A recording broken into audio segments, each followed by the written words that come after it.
সংস্কার কমিশন যেটি নির্বাচন সংস্কার কমিশন, অনেকগুলো সংস্কার কমিশন হলো, তার মধ্যে একটি নির্বাচন, যেখানে আমাদের প্রতিনিধিত্বের জায়গা থেকে আমরা একজন শিক্ষার্থী প্রতিনিধিও নিশ্চিত করতে পেরেছিলাম। আমাদের আশা ছিল, চাওয়া ছিল যে সংস্কার কমিশন যেটি করবে সেটি হচ্ছে যে এই নির্বাচন ব্যবস্থাকে কিভাবে একটি আধুনিক এবং সাস্টেনেবল একটা ডেমোক্রেসি যাতে আমাদেরকে উপহার দিতে পারে সেই জায়গায় নিয়ে যাওয়ার জন্য যেই সংস্কারগুলো প্রয়োজন তার প্রস্তাবনা করবে, তারপরেই নির্বাচনের প্রসঙ্গ আসবে নির্বাচন কমিশন। কিন্তু যখন আসলে নির্বাচন কমিশনটা দেওয়া হলো, আমরা আসলে আর সবার মতো আমরাও কিছুটা অবাক হয়েছি। আমরা বৈষম্যবিরোধী ছাত্র আন্দোলনের আমাদের যে, আপনি জানেন যে আমাদের নির্বাহী কমিটি হয়েছে, সেখানেও আমরা আমাদের ফোরামে আলাপ করেছি যে এই কাজটা তো আসলে আমাদের কাছে ঠিক যৌক্তিক লাগছে না। তবে যারা আমরা তো আসলে ঠিক সরকারের কোনো ডিসিশন মেকিংয়ে আমাদের কোনো স্টেক আসলে নাই। আপনাদের প্রতিনিধি আছে? আমাদের প্রতিনিধি আছেন, of course we can ask them and we should do যে বিষয়টা। তবে আমরা যেটি আশা করি এবং যেটি বুঝতে পারছি সেটি হচ্ছে যে নির্বাচন কমিশন হলেও নির্বাচন কমিশন এই সংস্কার কমিশনের যেই প্রস্তাবনা তার বাইরে গিয়ে কাজ করার আসলে কোনো সুযোগ নেই। কারণ এই বিষয়টা কিন্তু আমাদের ছাত্র উপদেষ্টারা বারবার বলে কিন্তু নিশ্চিত করেছেন যে আগে সংস্কার তারপরে নির্বাচন।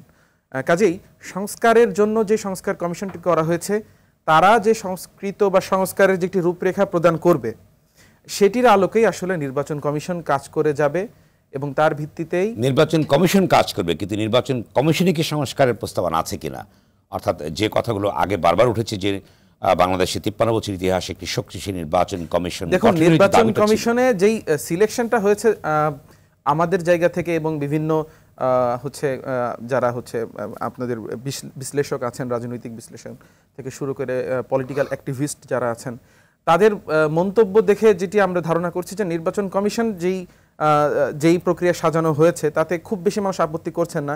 কিন্তু আসলে যে বিষয়টি আমি আগেও বললাম যে নির্বাচন কমিশনটা এখনই দেওয়ার হয়তো উপযুক্ত সময় আমাদের কাছেও মনে হয়নি। কারণ আমরা চেয়েছিলাম আগে নির্বাচন সংস্কার কমিশন একটি রিপোর্ট আসুক, তাদের কিছু প্রস্তাবনা আসুক, দেন এটা নিয়ে কাজ করুক। তবে এটুকু আমরা আশা করতেই পারি এবং শুধু আশা করতে পারি না, আমরা এটির দাবি আসলে রাখতে চাই যে সংস্কারের যে রূপরেখাটা আমি আগেও বললাম সংস্কার কমিশন দিবে, তার বাইরে যেন নির্বাচন কমিশন কোনো কাজ না করেন।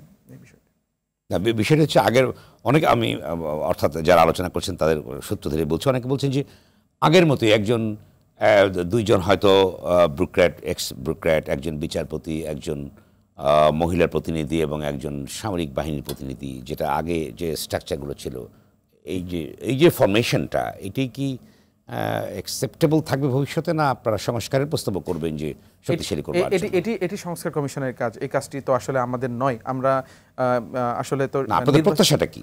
নির্বাচন যে আমাদের প্রত্যাশা হচ্ছে একটি ফ্রি ফেয়ার ইলেকশন এবং বাংলাদেশের যে গণতান্ত্রিক যে চরিত্রটা যেন শক্তিশালী হয়, সেই জায়গাটাতে নিয়ে যাওয়ার জন্য যা কিছু প্রয়োজন।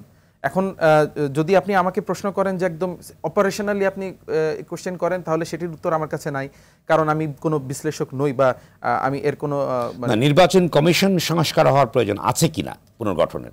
নির্বাচন কমিশন সংস্কার, এটির যে স্ট্রাকচারাল চেঞ্জ আসার প্রয়োজন আছে কিনা, স্ট্রাকচারাল চেঞ্জ এটিও আসলে ওই যে আমি যেটি বলছি যে এটা হচ্ছে যারা বিশেষজ্ঞ আছেন তারা বলবেন।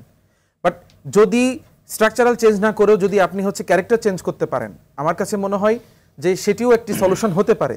তবে কখনো কখনো স্ট্রাকচারাল চেঞ্জ অনেক বেশি জরুরি হয়ে পড়ে।